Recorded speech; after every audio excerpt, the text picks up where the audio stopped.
Good morning, everybody. Welcome to the Wednesday morning mastermind call. We do this every single week on Wednesdays publicly on YouTube, and the other days we do it on privately in the mentorship group.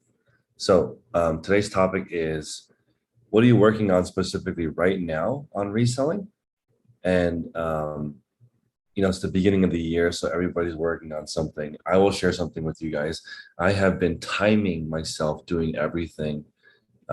And I would like to change my whatnot stream to 7 days a week. Right now, I'm really only consistent 4 days a week. 2 part-time employees, and I'd like to go all 7 days. But before I grow, I want to really master it myself. And I've been timing myself with all the processes. And yesterday, I was able to ship 60 orders in 17 minutes. That was the fastest I've ever shipped. So what I did was I spent 3 minutes in the beginning making boxes. Okay, so first thing I did was I made around, I think 12 or 13 boxes right from the get. So I have below me, I should take a picture of this at work. I can reach all the box supplies while I'm without moving. So below me, I have all the different box sizes. Pull them out. I made a few of every single box. And ideally, I don't want to use any boxes because of the tape. So pulled all the boxes out, made it for the first 3 minutes. I made a bunch of boxes. Then I went through every single order. And I've decided that I'm no longer going to take requests on whatnot because I want to move fast. So I'm going to let people know, hey, you know what? We're going to start every item at $1. And in order to do that, the name of the game is speed. I want to go through all the items in order, no requests, because if I get a couple dollars more from somebody requesting an item, it doesn't make up for having to look for the item. And some people say, oh, I'll just use 2 people. That's twice as much cost time. So I'm going to do everything in order and time everything. It takes me 24 seconds to put an item on a hanger. And I want to try, my worker has a method where she folds everything flat and then puts all the hangers on in a row and then lifts it up and puts it on the rack. I want to try that this week. I have never done it that way. I think that in my brain, I still think her way is going to be slower, but I'm going to find out this week. So I think my big thing for 2023 is less transitions. So I want to hang, and I've been doing this, hang all the items in a row, photograph all the items in a row, ship all in a row. And yesterday going to the post office and back took me 18 minutes. So I need to figure out the legalities of this, but it's so fast to load my car, go to the post office or the distribution center, drop off and come back. That takes 18 minutes. That's faster than me loading it into the truck because I can do pickup as well, but I don't know when the post office driver is going to come. It's not like the exact, they don't come exactly at the same time every day. And it's like disrupts me to go to the front and help them load and scan. Whereas if I go to the distribution center, there's somebody there 24/7 to scan, literally 24 hours a day. So that's like 18 minutes is really fast. So I think what I would like to do is hire somebody to do that for me at the end of their shift, but I don't understand the legality of like, if it's their car, what happens if they get in an accident? What happens if they get hurt? I don't know what to do there. So I need to figure out the law of how that works. Like, I think I'm responsible if they're at work and they drive, something happens to them. So it's 0.6 miles away, but I work in an industrial area. There's tons of trucks and potholes and it's rough where I work. So I don't know. That's something I need to figure out. But 18 minutes is so freaking fast. So one more thought for you guys. Because I have a roll-up door, now I'm thinking that if you have a garage, you have an ultimate eBay reselling setup because I can pull my car up right next to the garage, or even in some cases pull into the garage, unload, right? So I'm not walking at all. Like right now, when I get back from the fleet, I pull everything out of the car. It's like 2 feet from my car to the inside of the unit. We process all of it right there, and the shipping station is right there. So it goes from shipping to the floor to my car. In theory, I guess I could park my car right there and finish my shipping and throw the package directly into the car and then go. But now that I'm thinking about this is going to sound really crazy. I think I could sell 500 items a day. Looking at the like all of the different ways to save time, and somebody told me that they rented a loft to do reselling, and I was just thinking in my brain, that's so much wasted time bringing items all the way up into the loft and then back down. Like that's a lot. That's like probably 10 minutes already. So all this time matters.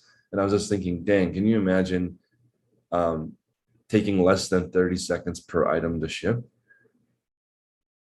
It's fast. So I'm super stoked. And I really, really like hangers on wheels.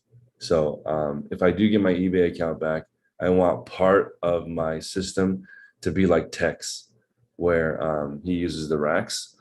I'm really curious about that. Like I don't know if this would work, but you guys know his system is huge, and he goes. I gotta ask him. Do you guys know how does he carry the items back to the when he's walking through? I'm assuming it's a cart. Um, so Julie in the chat is saying that it is faster when you hang from a pile. So I will try that. But I was wondering if you had a double Z rack, um, an industrial one, because there's different kinds of Z racks. And Z racks are the rolling racks that hang items. I think tech could fit 250 items on a double rolling rack. So if you went through your system and just pulled all the items onto the rack, it's so freaking fast when you ship to pull off a hanger versus a pile on the ground, because you don't have to reach very far. So I don't know. I was just like 60 items in 17 minutes is so fast. Takes my workers over an hour. So I just like that, which is still not even not that slow, like a minute an item. Russ says consolidating is much faster too. So my question, Julie, is the reason why I think it might be slower is because you have to make the pile. I know for sure putting the item on the hanger in the pile, that's faster for sure. But the making the pile, I think that would take some time versus just whatever it comes in, put it up. So I'll have to test. I have about 1,000 items. I'm gonna try to hang on hangers in one day, and I'll see how long it takes. I'll try both. Fino says he's working in his garage, which is a mess and difficult to work in. So I have my container system. I'll write this down. Maybe y'all can try this year. I'm doing one container or one bin of stuff I want to organize per week. So yesterday I got a pile, a whole bunch of garbage from my garbage, but junk from my garage. I filled up one clear bin. I took it to work. I processed the whole thing. I was hoping to do 70 items per week, but I think yesterday I processed like 100 tchotchkes from my garage, just random things. So threw away half of it, bundled a couple of them to list, and go from there. So my goal is 10 items all year, every day. So I can't be doing that every day. So that's why I'm aiming for 70 a week. And guys, that's 3,650 items. Your house will be spotless. Your garage will be spotless. There will be nothing in your work area. Everything will be pristine. People will wonder, how do you do this when they come over? But 10 items a day. That sounds fabulous. Yes, Catherine. Catherine, can you try it this week? Or I want you to try decluttering or throwing away or listing 10 items randomly a day for a week. I think it will change people's lives. Yes, I can try it. I'm going to. 10 items a day. You got it. 10 items a day. 70 this. And also, Catherine, it's sometimes hard to fit in because your day is busy. So that's why I'm going for 70 a week instead of 10. Okay, Julia says the inventory was boxed and they hang and made the pile from that. Okay, so that's maybe what I'll do. Just put everything in a pile. I'm sorry, everything comes in boxes. So I'm just going to hang flat on the box and then put them onto the rack. Can't wait to try that. Let's see.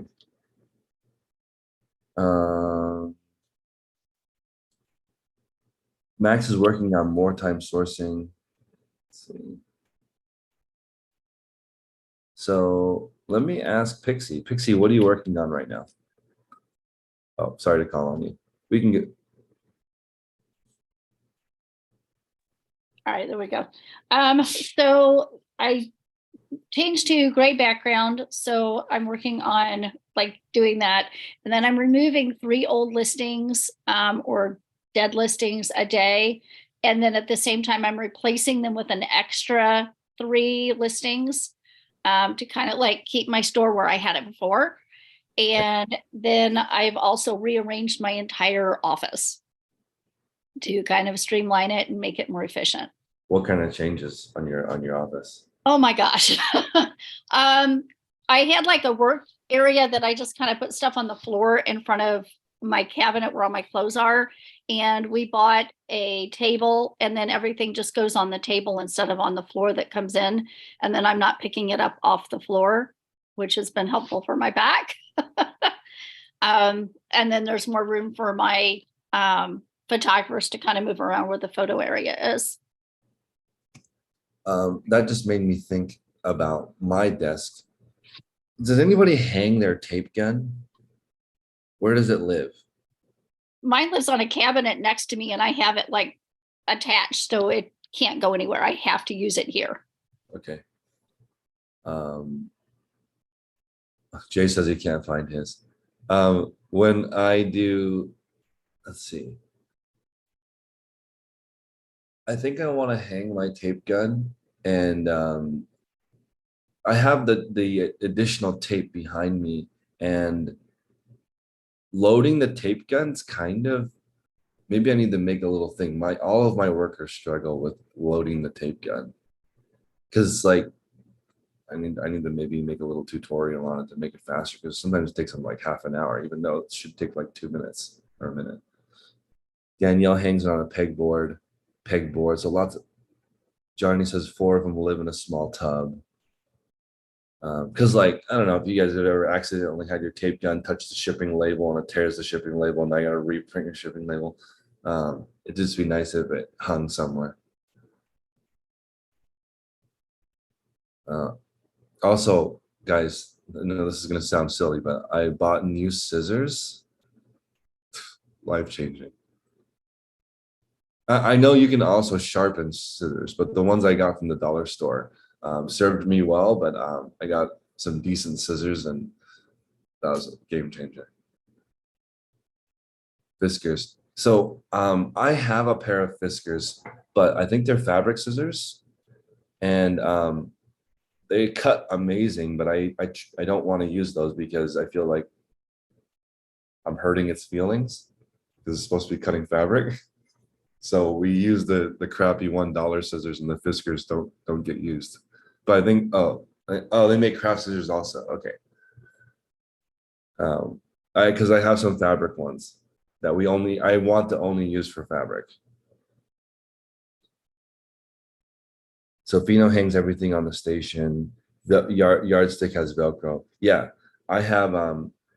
I used to use Velcro, but then it would wear out my carpet. So I switched to a magnet for my yardstick. I love magnets.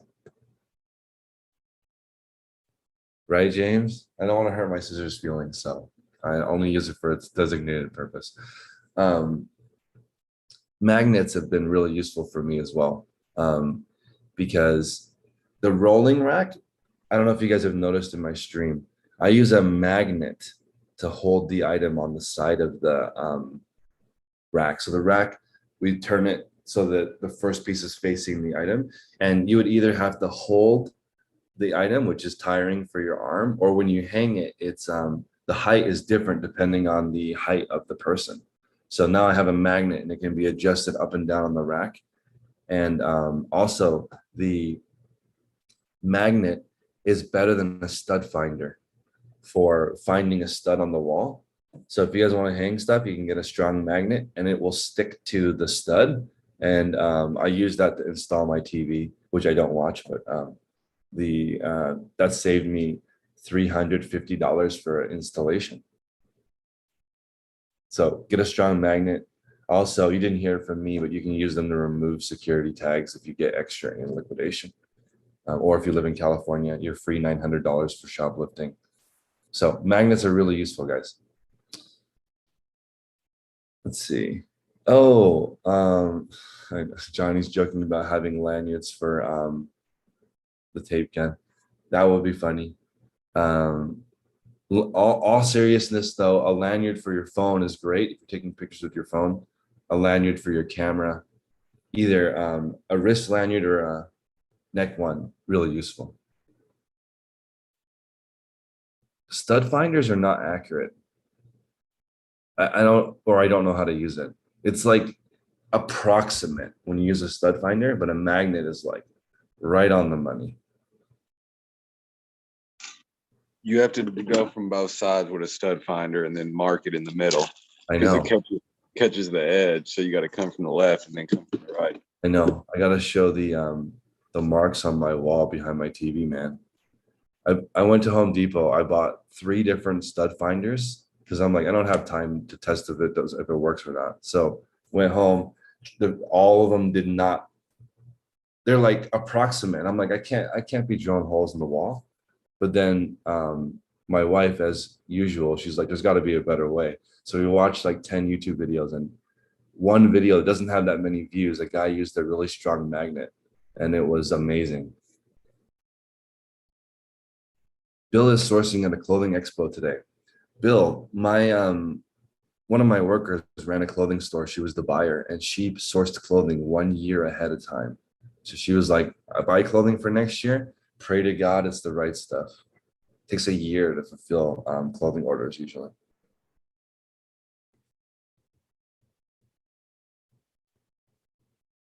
Brandon, what are you working on right now with your business? What's being improved? So let me turn that off. The biggest thing for me is over the New Year's, I took a trip and it was a pretty long drive. So I binged listening to the podcast. And I realized there were so many things that I wasn't doing up to my full ability. So the biggest thing I'll be working on this year is just trying to actually listen and apply what you guys have to say. So I love it. So I want to share something. Yesterday, this is like so ridiculous, but I paid $1,000 for a coaching call to try to get some ideas on how to improve. And the guy's advice was, you need to take all the advice from experts, not some of the advice. So like this guy was saying, what happens is when you're coaching people, right? Sometimes they take some of your advice and they get some of the results and they stop. And I do that too. Like I talk to Tech every single day. I do not follow all of his advice. So like maybe in 2023, we all follow all the advice and see what happens. See if our life can really change. Because sometimes you make a couple of changes here and there, sales start to improve and you don't keep improving. You're just like, okay, you're just like kind of bask in the sun and enjoy it for a minute. But there's so much more to do all the way through. So I'm excited, Brandon, to see what happens. Because I feel like maybe the person in the group that's copied Tech the most is still only like 5% of what he does. All the little things that he does that makes things easier. We should all adjust. well, I kind of did probably what most people didn't at first. And, I'd listen to you guys and say, oh, I'll do that, or this wouldn't work for me and stuff like that. And I only applied those couple things, realized they worked. And then over the trip, listening back, realized if I applied everything, it would probably be so much better, because I realized that I wasn't as consistent as I could be, or even doing with sourcing as much as other people. In my niche, it's kind of hard, but just the little things that we say, oh, that doesn't work for me. I'm gonna try and apply it and just see what happens for the next year. I love it. Thank you, Brandon. Lisa, can you chat? What are you working on in 2023? What can make you more consistent? Or either of those questions. Well, I moved my workspace from a small room to a larger room, and I think the move itself kind of threw me off, because I'm trying to figure out where to have all my space, my stations and everything. Yep. But I can tell already that it's, whenever I do get it all in order, it's going to help me move a lot faster. What is it? Do you want to share? What are you thinking? What does it look like? And what is what's the vision? Well, as far as where I'm having everything. Yeah, how do you want it to flow? So you get back with your stuff, then what happens? I want to have it have a basket or something, laundry basket or something, to put all of the new stuff in. Yep. Process. Then after prepping and cleaning everything, yep, putting it in a neat pile somewhere where it's the ready for photos pile. Yep. Then, I'm going to have a station that I have to break down, because I'm going to use the lay flat method. Okay. And, but just then take photos, go from photos to listing. Yep. After that, then work on the customer service side, like all the shipping and yep, computer stuff, which I have my desk and all that is separated. And then Mommy, it Wolford. hold on. okay, Yeah. And then just my storage space is right behind me, that I got to get the SKUs put together and organized. right. That the way that you just described it is the way that you should set it up. That order. The shipping should be closest to the door on one side, and the processing the items needs to be closest to the door on the other side. And it will just look like a U, where if you had to the left, like you walk in a room, are you right-handed? Yeah. So if you walk, I think, what do you guys think? Walk in, left side of the room, processing, cleaning, grading, testing, repairing. Next to that, the photo station. If you list, you can list anywhere now because you have the photos. So then from there, when you put the items away into the storage in the back, and then on the right side would be the shipping station. I think that's ideal. There's no backtracking. That's actually the way it kind of is at the moment, because my shipping is where I'm at right now. Yeah. And it's on the right side already. Yeah, I think that's if you're right-handed, that flow. But a lot of people work right to left as a right-handed person. I don't know. I think that's unnatural, but because if you look in the group of people's stations, almost everyone's station is a U, left to right. Cool. That's an awesome improvement. Having the right workspace to work in is huge for consistency. Let's go with Nancy. Nancy, good morning. And if you guys want to participate, you can raise your hand, or otherwise I'm just going to randomly call on people. Good morning. Can you hear me? Yep. There's a lot of background noise where I'm at, but I'm actually working on inventory obtainability. It's been a struggle for me because this has been my first full year, so I really wasn't sure what to expect in my area as far as the thrift stores, and I guess I should have checked into it more, but a lot of them were closed over the holiday, which put me in a really not a very good position. Which I managed through it, but I did eat up a lot of my draft bank. And then I was sick with COVID, so I ate up a lot of my draft bank there. And I'm getting ready to go on a trip, a business trip to a trade show. So that's gonna eat up a lot there. But what I'm going to do is I'm going to make trips, a 5-hour trip each way down to the bins once a month.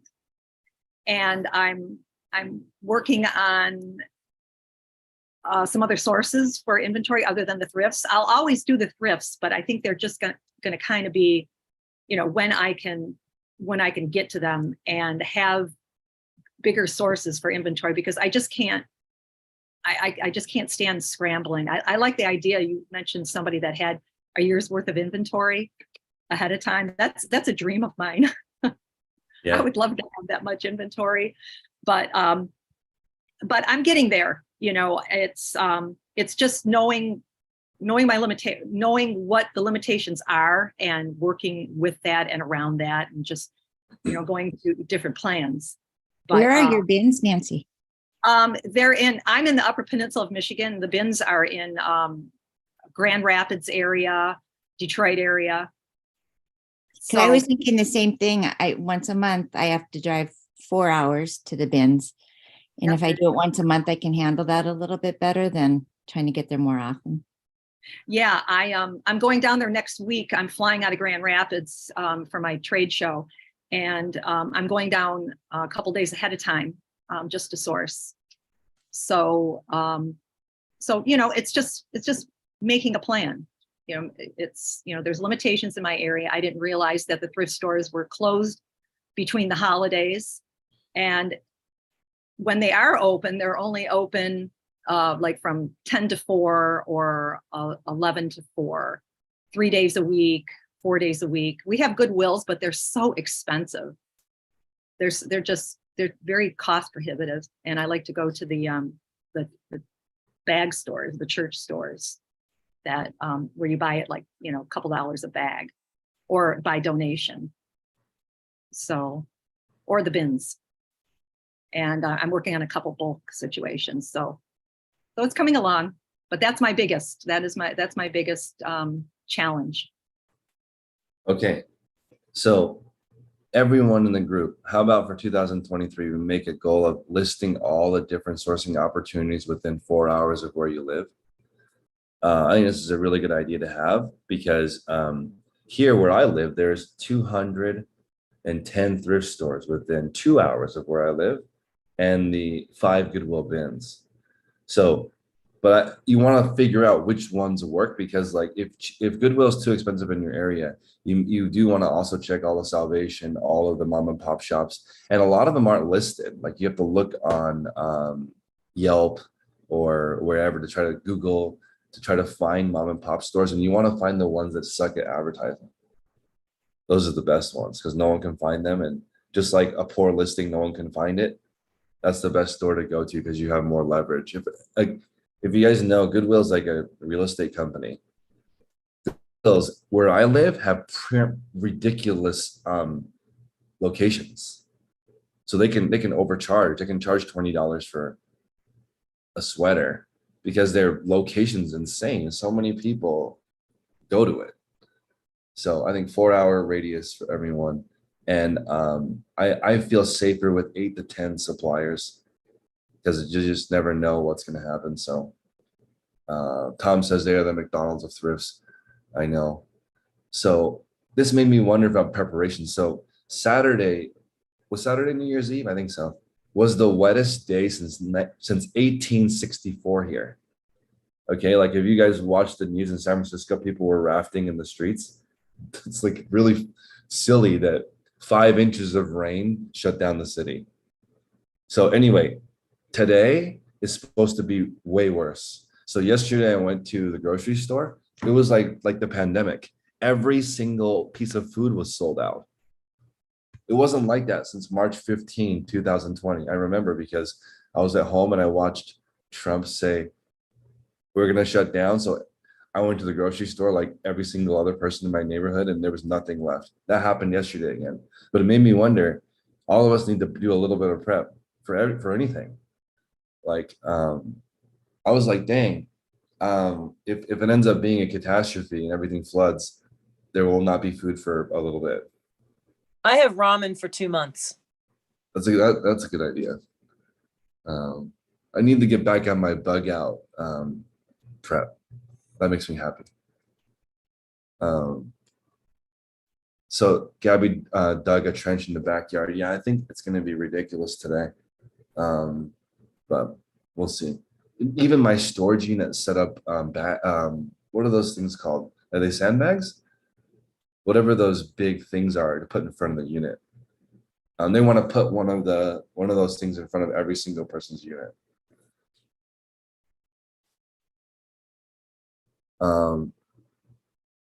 Lisa says, keep pantry staples stocked. Yeah, I need to get like 100 pounds of rice and stuff. Fino says they found a bins that no one really knows about. I have one of those too. One of the 5 bins where I live is a hotbed of toys. If Philip lived out here, or Eduardo, one of the bins I go to is heavy on toys. I don't know for what reason, but crazy. I know, right? Philip's here. There's a bins here that's like 20% of the stuff is toys.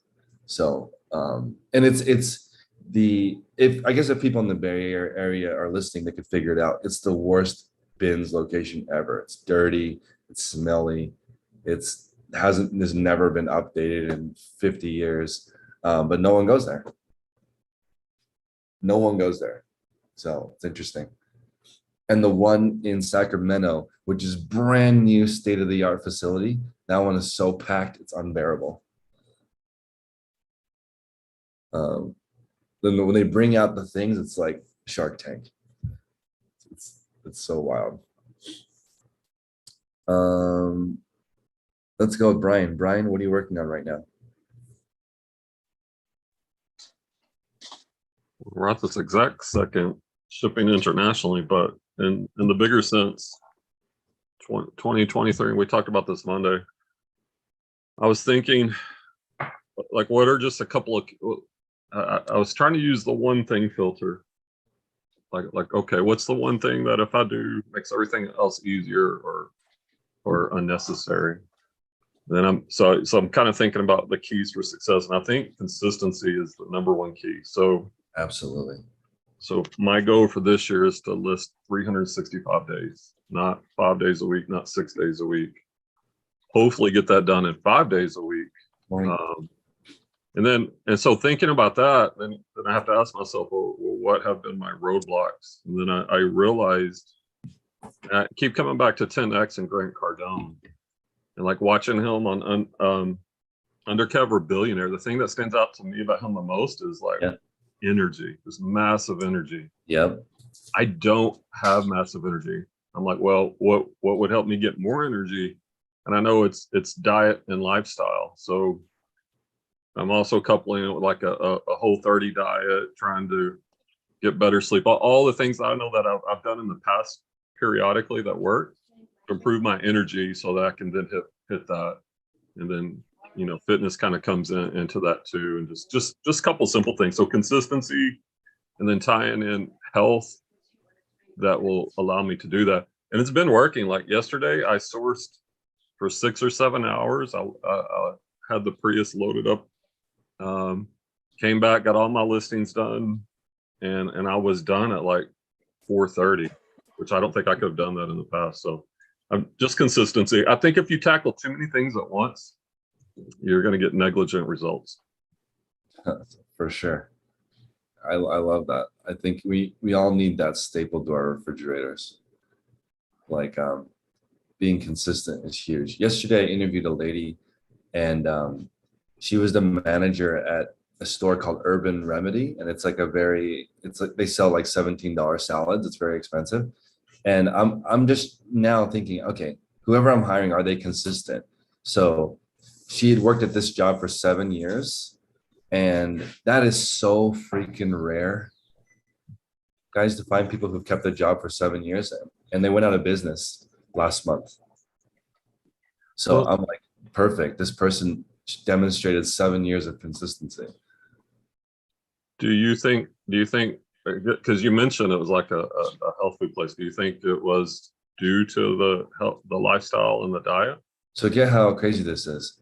Over the course of the last 2 years, they increased the price 2.5 times, and they reduced the salad by 50% in size. So like, can you imagine? Like, it used to be like $8 for a salad. Now it's 17 and it's smaller. Like, it doesn't work. So, all right. So I remember you talked about that customer that bought that like high performance Lexus, the rare Yep. one. Yep. Do you remember what type of fuel did that take? The high octane fuel for that car? Yes. So if you think about the metaphor Yeah. of like if you're a car, right? Yep. You're a machine, and if you want to be a high performance sports car, Yep. if you're fueling yourself with low dirty gasoline, you're not going to get optimal results. But if you use the high octane, that $17 salad, even though it's overpriced, then maybe you get better performance. Yeah, it's like pouring French fry oil into a Ferrari if you're eating garbage, right? And then like, so the car can use 91 gas, but it doesn't run as well. It needs racing fuel. Also, if you drive really fast, your car will break down. So it's almost better to drive a car like Tech's and a Honda Accord that never breaks. That's almost better for what we do. Because like driving really fast doesn't really make sense reselling, because you can't afford a breakdown. And like Ferraris and race cars, they break down like in every 10 laps.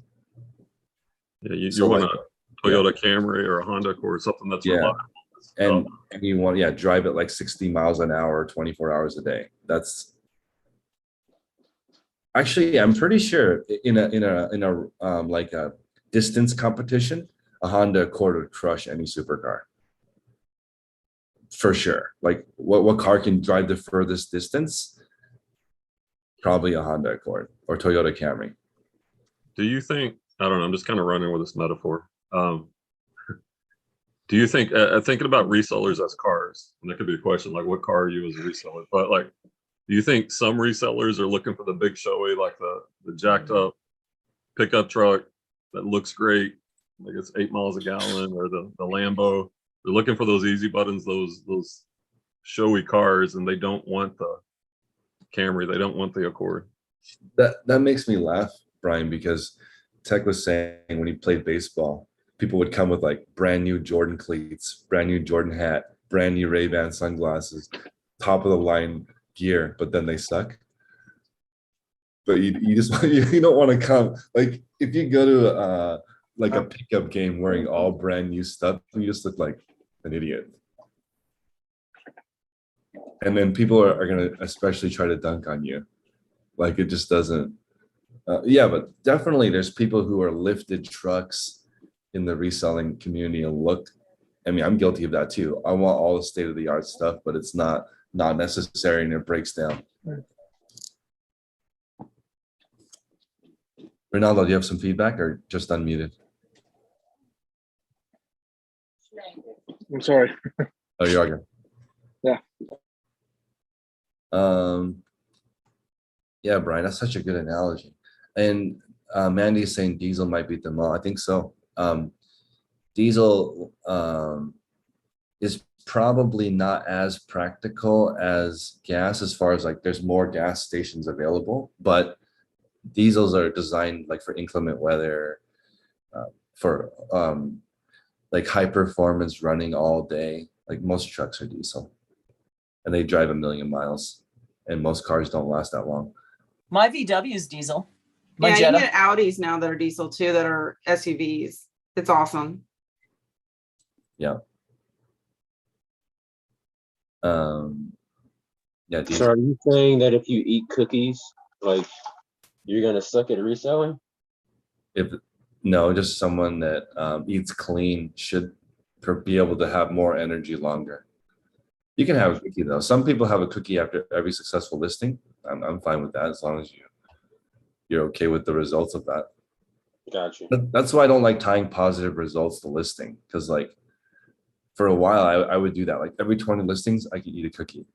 And I like these cookies that are in Utah, so I was like, maybe it's worth it. $1 for cookies a day, but I get my listing goal done. That seems worth it.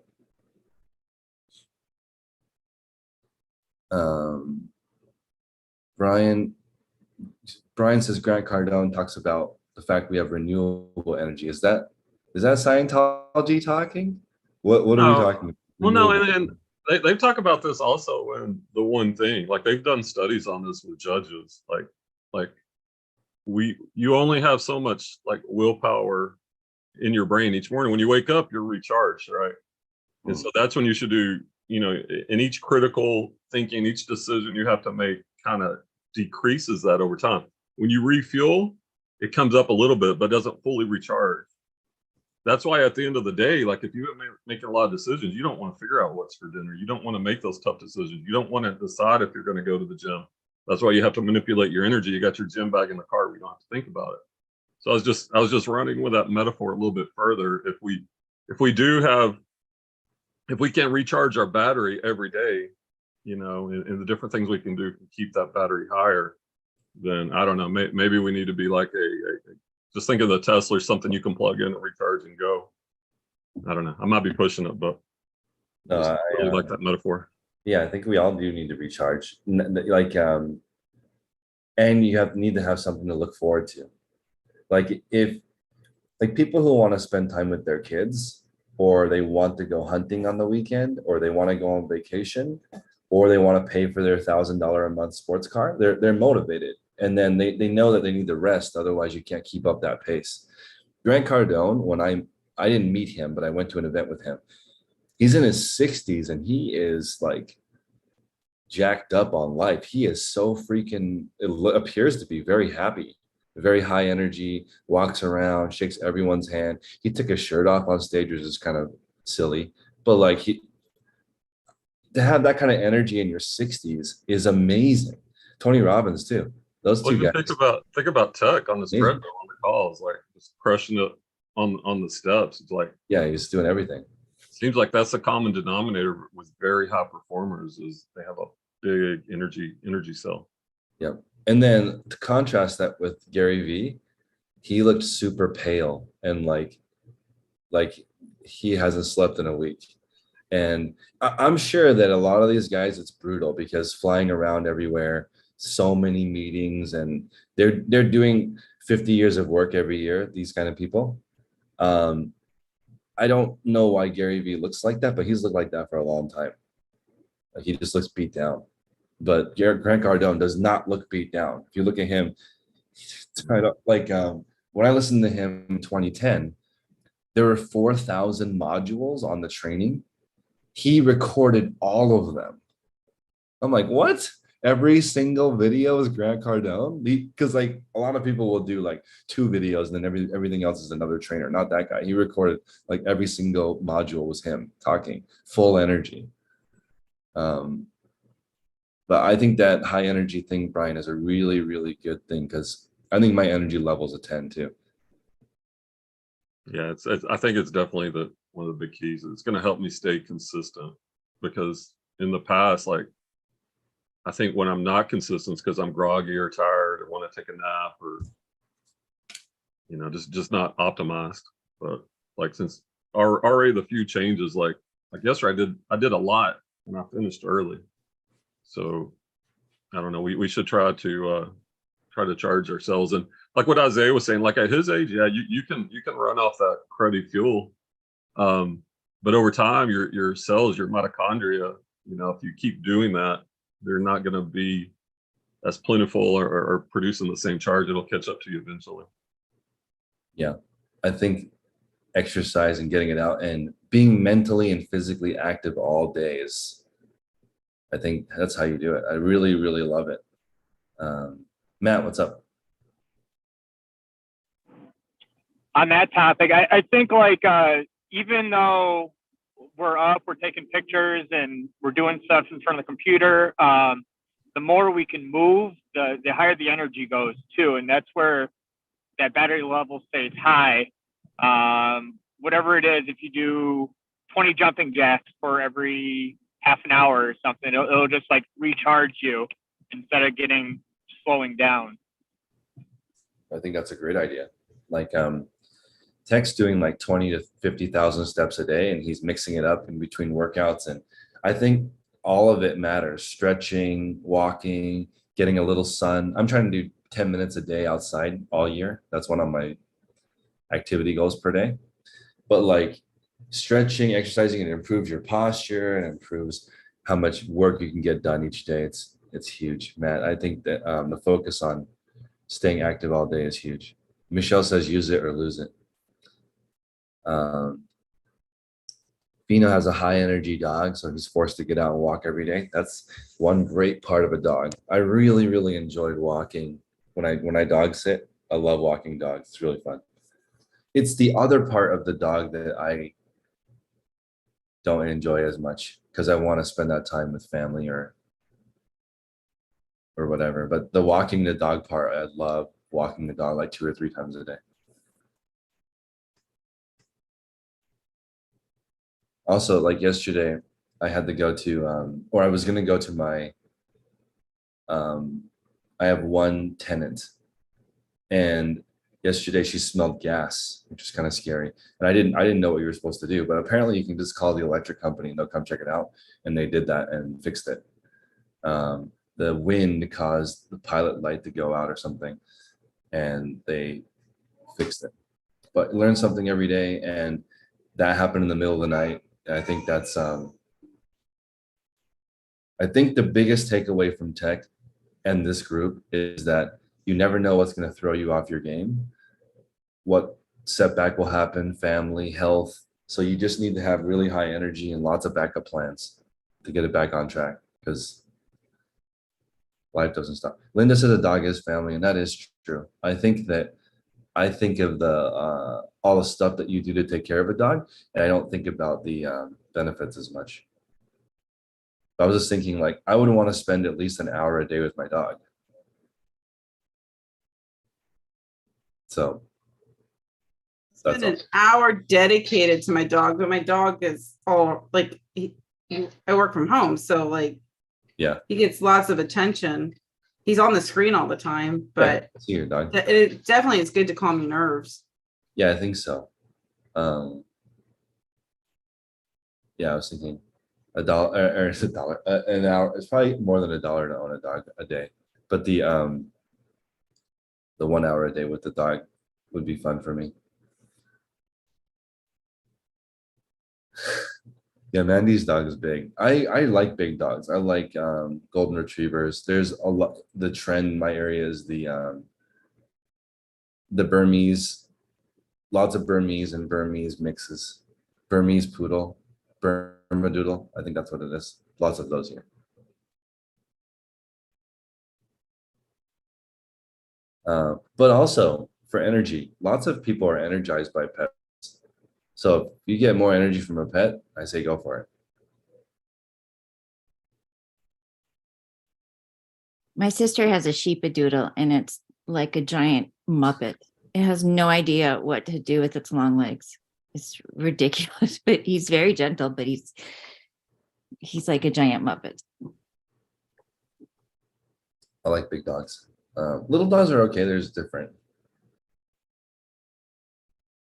Because I like playing with dogs, and little dog, like, I'm just too big. I feel like I might hurt it.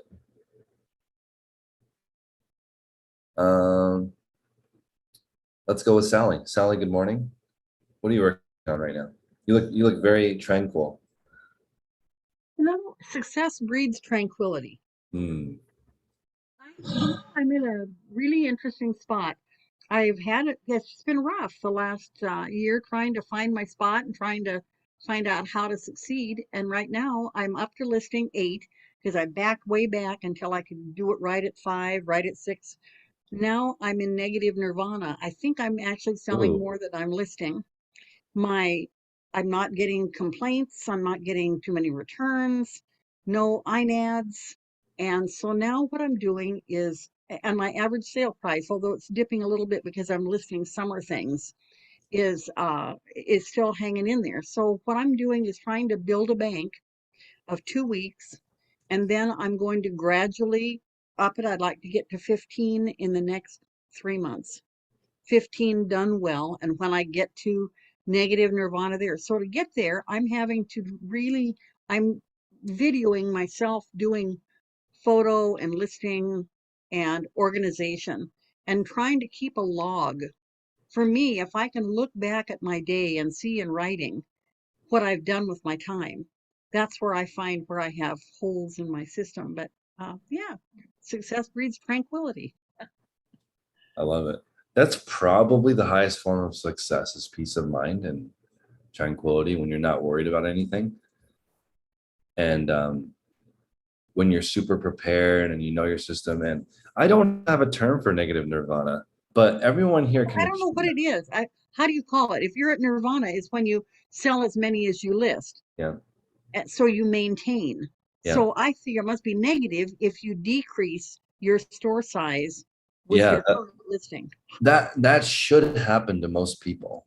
If you're in the group and you learn a bunch of things that help the store sell-through rate, it should, at first your store will be big and slow sales, and then eventually you'll have negative, and then negative, don't worry about negative sell-through rate because it will catch up eventually. But And my sell-through rate is 40%.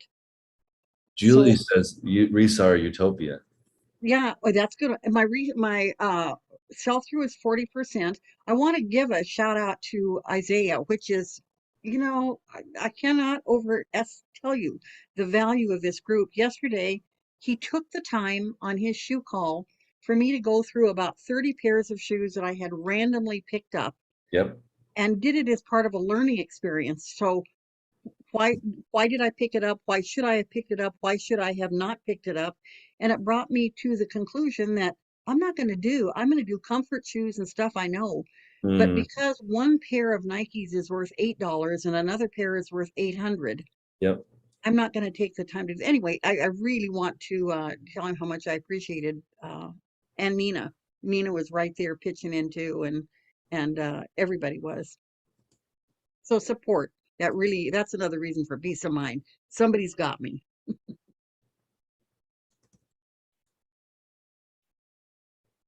Thank you, Sally. Yeah, I remember briefly I was on the shoe call and being able to run through a whole bunch of different items and get an idea of the process of how people think about it is really, really useful. Because that's the prep part is what makes photographs and listing fast. Knowing what the style is, what the market is, how to photograph it, how to list it, how to store it. That's the part that makes reselling easier. And then yesterday, when I was on that coaching call, the guy suggested, he's like, you know what? I think that your group is like drinking from a fire hose. I think it's very difficult. So you have somebody who's like, I want a drink of water, and then you spray them with this information. There's so much information. Can they even drink it? Like maybe you need a little $0 to $1,000, zero to your first $1,000, right? And then when people like fully get it, okay, I start like this $1,000 I made from nothing, right? Created it out of thin air, stuff around the house, bought a few things. I now have $1,000 I didn't have before. Then they can drink from your fire hose. I'm curious, how many people did you pick up with the experiment last week of opening up the group? Do you know how many new signups you got? Would you do it again? We really, I probably would do it again once a year.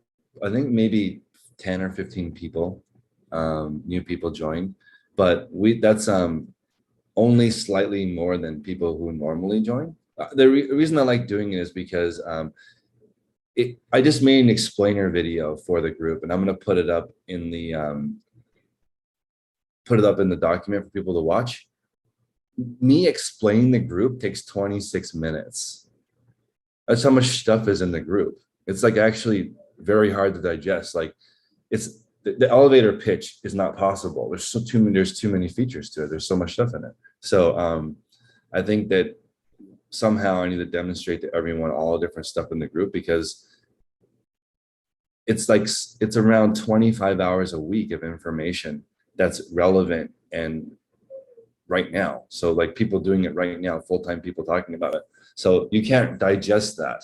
You know what? Right. I think you Go should. Here's my advice. Yeah. You didn't ask for it, so you're going to Go get ahead. it. Go ahead. Do testimonials. Pick somebody who's brand new who has joined the group. What is the Yeah. benefit to me? Pick someone who is very, very experienced. Why are you still in it? What's the benefit to you? Yeah. And people in different niches. So I think that some people have a hard time seeing how it applies to them. Oh, that's a group for Definitely. only people who are, doing 100 a day. And Right. so maybe just let them know.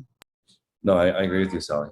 There's different levels and people get different stuff out of it. And there's people who listen in the background and are listening for one nugget per year. And there's people like, for example, when you're doing 30 a day and you make one change and it helps you get done a half an hour faster, or you can list 35 now, or your supply chain a little bit easier, that's obviously worth $35 to get a tip. When you're beginning, I think that the big part is hand holding. People are afraid. We're about to get into the Isaiah call, and he made a suggestion which was interesting. He's like, maybe have Isaiah start the morning call, that way people aren't intimidated. Like because like Isaiah does the beginner call, but like a lot of high level coaching has a more accessible person that introduces the group, that maybe people aren't as afraid to talk. Like, because I know people are intimidated by tech. Like, you've never listed an item and now you're gonna listen to someone who does 250 a day. Like a person that lists more per week than you do all year, it can be intimidating. So just it's interesting thinking about that concept. But when you realize there's people who do a year worth of work in a week, it's kind of scary. Monica, do you have feedback? Yes, actually, that is so true, because like I see a lot of people in the group that that make, they just talk, you guys talk about 100,000, 200,000. Yeah. So it's very intimidating for somebody like, I feel like a very little one, but Yeah. right now I realize, okay, I didn't do that great last year, but I did better than before because before I didn't do anything. So, so right now, I still like, I would consider myself a beginner, but I have learned so much with you guys. I was about to quit the group, but then I realized no, because I know you guys have, like I would say, the truth about this. It is hard, the speed to get where you guys are at. And Yeah. but but it's true, if we start slower, the ones that we are a little more slow, this is a wonderful group. It is a wonderful group, and I will keep at it because it really, I start because all the material that is there, I have not even covered quarter of it, because Yeah, I definitely. haven't, because I still am trying, to polish my processes and what is my, learning about, like my taking the pictures. I know how to do it, but it has changed so many times. My station is like crazy until I'm settled in the right one. So finally yesterday, I did, and so all that takes a long time. I don't know if for everybody, but for me, it has taken a long time. So I think right now I'm in the right course, but what your coach say is, I think is correct. Not everybody, we are not at the same pace. So even though I am much, I'm older, but it's still, It is. Yeah, it could be very hard for newbies like that. So much information. But thank you anyways. I learned a lot with you guys. Yeah, I learned I'm gonna make a new section for $0 to $1,000 because the white papers is 1,000 to 1 million. So the first 1,000 is super intimidating because yesterday or Monday, was it Claudia that brought up like she has a whole bunch of inventory that she bought and didn't know how to list it correctly, and her store is getting bigger, but her sales weren't improving. You got to go back up and really learn how the first $1,000 is made, and then the rest of it will make sense. Catherine? Yeah, I remember being totally overwhelmed when I first joined the group because there were so many things I wanted to change right away and I didn't know where to start. I needed rather than first read all of this, I needed first do this one thing and then second do this next thing. And I didn't even go on the Tuesday calls for a long time because I was intimidated by tech. Like you said, he's like Teddy Roosevelt in modern day. He's like, I'm going to go out and kill 2 buffalo and then build a log cabin by hand in one day. And then I'm going to go on the Tuesday call and be on there for 5 hours. It's just like, he's just like, there's no comparison to anybody else with him. So I know. Well, for example, for him, a fire hose is a sip of water. yeah. That's what's, you know what I mean? Like he can absorb a 1,000-page dissertation. But he's got all the answers, he knows he's got all the answers. Wait, so you guys, like, for me, I actually joined the group because of hearing tech on the first like 3 or 4 podcasts you guys did. Yep. Like when those came out, I was like, wait, who is this human who is doing all this crazy stuff? It got me fired up. And that's why I hopped over here. Cause I mean, did that not happen for anybody else? Oh yeah, totally. Like, it was trying to get to the tech goodies that were hidden behind on the end. I'm telling you, every time that 30-minute, that's where it's at. Every time that 30-minute would cut off, and I'm like, dude, what else is on this podcast? I didn't even go to the $4.99 tier. I just skipped straight to the $34.99 and was like, let's get it. Like, I gotta meet this dude. I gotta get on one of his calls and like see what he's working with. And like, no, for me, it was like he talks softly and carries a big stick, but his stick is like the reseller ruler.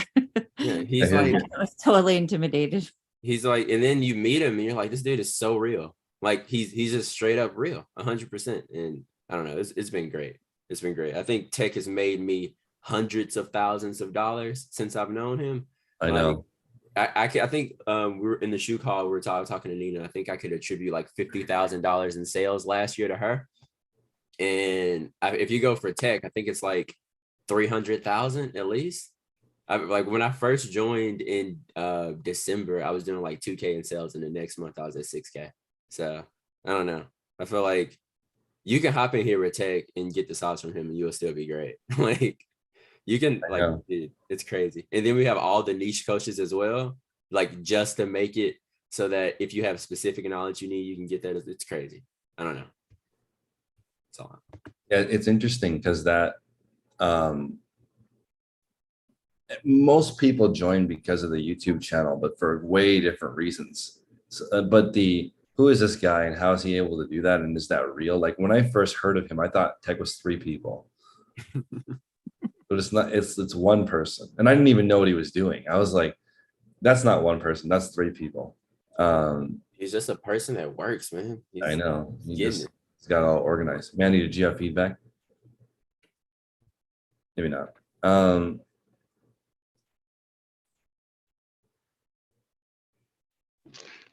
Yeah. He's made what's the trip?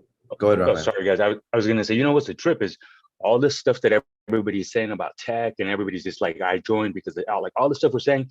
And then remember, the thing that frustrates him the most is people don't listen. So all this stuff we're saying, and people still don't listen to that cat. That's crazy. I joined because of you, Chris. I joined because of your YouTube videos, and I thought, man, this guy is really amazing that he can get so much stuff done. So that's why I joined. I was the same. I didn't even know there was a tech. I didn't know until I got here. I'm like, who the hell is this tech dude? I know. It's Me too.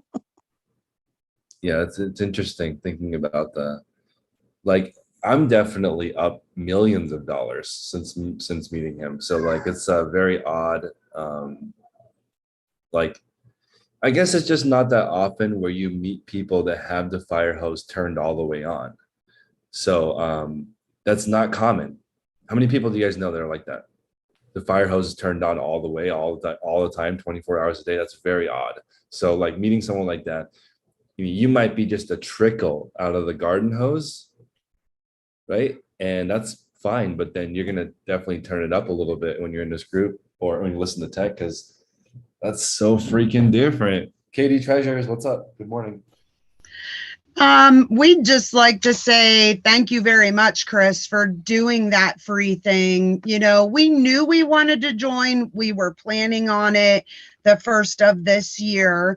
But doing that free thing, I think it definitely just pushed it over the edge for us. And we ended up joining sooner than we wanted to. And because certain comments were made, you know, we were like, okay, let's just join before the first of the year, you know. But we're here as much as we can, and everybody here is so knowledgeable. And yeah, we thank you. I mean, I think it is a good thing that we understand why you did it. You know, it's part of your business. You opened it up so you could get more people in and help more people and teach more people. So I think it's a great thing, and I look forward to seeing what it does for us. I appreciate you guys joining and trying it out. Yeah, I think that essentially, if you guys can sell one more item per day per month, so just one more item, then you make 10 times the investment. Yeah.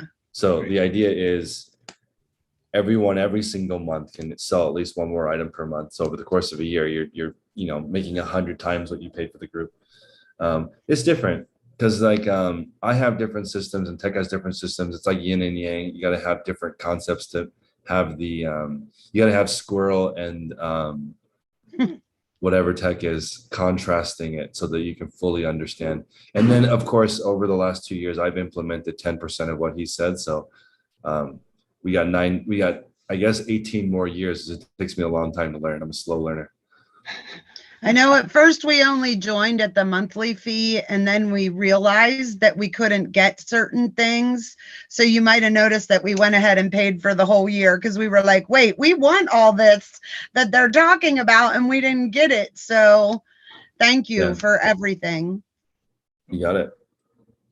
All right, guys, we're going to call on YouTube and go back to being private. Isaiah, you ready?